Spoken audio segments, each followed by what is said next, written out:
When I was 3 years old, my parents withdrew me from regular school and made the decision to homeschool me. So when I came home, my parents, after a while, other kids from the neighborhood joined, and it became a full-fledged school. Now, anytime I share this story, my friends are quick to assume that by virtue of the fact that I attended my parents' school, I had privileges above all other kids in the school. There were times when I had friends who would go home when something happened in school to complain to their parents, and their parents would place a phone call to the school or come to the school the next day to reprimand the teachers. And I'm sure some of you did that when you were growing up. In my case, there was no one to go back home to complain, and there was no one following me to the school the next day. But attending my parents' school had two benefits for me. The first was that I realized that if I faced any problem at school, I needed to solve it myself. So at a very young age, I created that connection between problems and solving them myself. The second benefit was that I realized that my parents were not very concerned about my grades. Because even if I weren't doing well in school, who could they blame? It was just school. So this made me curious. This made me focus on other things aside just focusing on the grades. It made me start to take risks, start to explore things, start to think about things very deeply. So after a while, when I started to think about what the key to Africa's problems was and how I can contribute to solving these problems, I came to a conclusion. And the conclusion was, we can't change Africa's future by trying to fix problems at the top. We change Africa's future by redesigning how young people learn to see problems. Because at a very young age, I realized how differently I was thinking. I was trying to do things on my own, even though I was the last child, which is unconventional for the last one. Some of you young folks who are last borns can relate. I'll share with you two more stories to convince you why I came to this conclusion. In 2023, I made one of the biggest decisions in my life.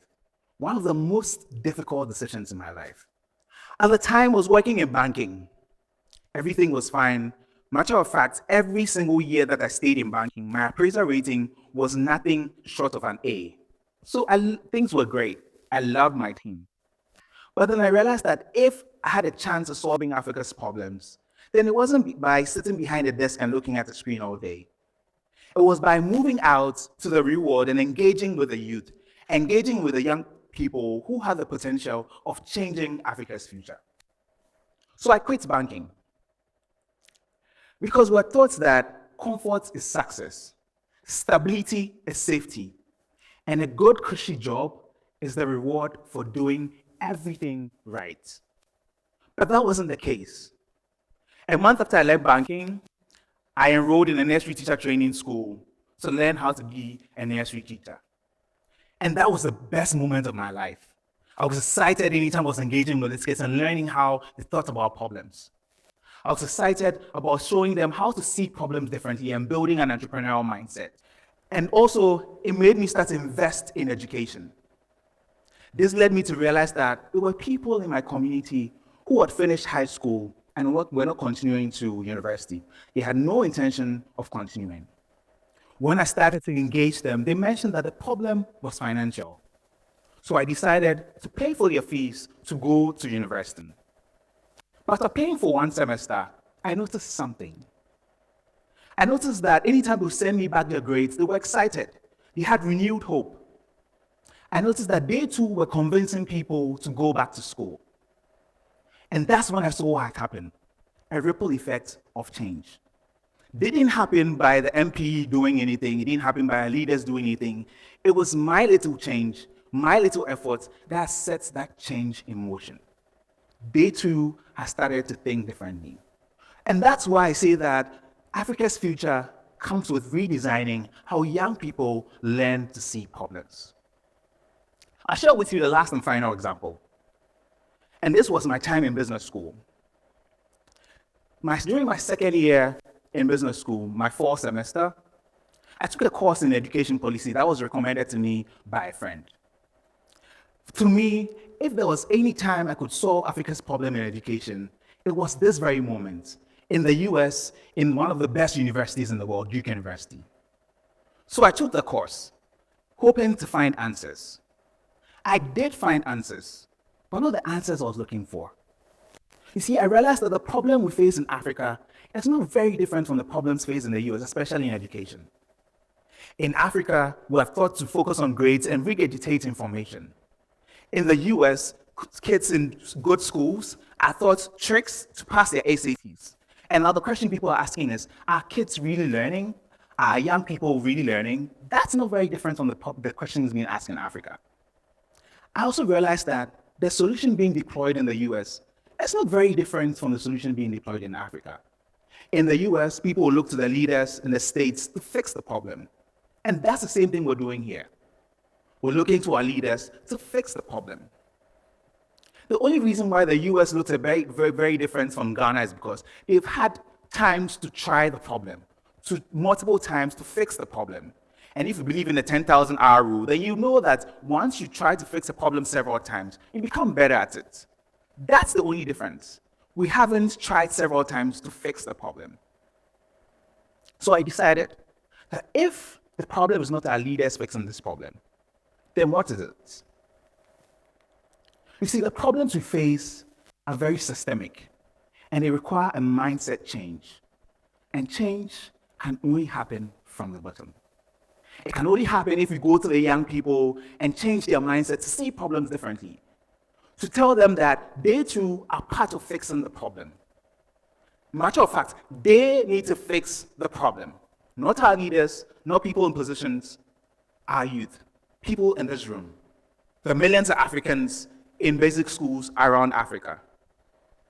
So today, I believe that the solution is here in this room. I believe that the solution is out there among the youth in Ghana and Africa. So I want to leave you with 3 things to conclude my speech. 3 things. The first is, find one problem that bothers you and take responsibility for addressing it, even in the smallest possible way.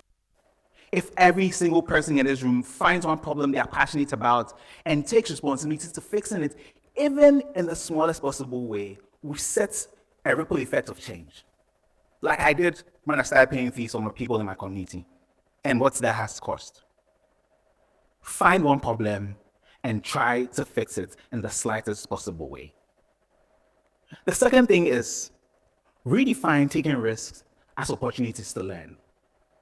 You see, a ship is safe in the harbor, but that's not why ships are built. They are built for the open waters and the high seas. We need to learn to take risk and see risk as an opportunity for success. We need to learn to open ourselves to moving outside of our comfort zone, because therein lies success, therein lies fulfillment. Redefine taking risks as opportunities to learn. And the final thing I'll leave with you is, tell a story with your life. Tell a story with your life. You see, when I started to think about my life in terms of a story, there were so many things that I realized didn't matter to me anymore. You see, when you start to look at your life in terms of a story, there are things that you prioritize now that won't have priority any longer. Tell a story with your life. Because oftentimes we tend to overestimate how much we need in life to succeed, how much we need in life to be comfortable. But when you really look at it, you don't need much. And rather, we tend to underestimate our potential, the value inside of us. So today, I'm here to tell you, every single person here has value inside of you. Every single young person sitting here has value, and you need to unleash that value. My core idea. We can't change Africa's future by trying to fix the problem at the top. It's not with our leaders. It's not with the governments. It's with us. We can change Africa's future by redesigning how I learn to see problems in the first place. Thank you.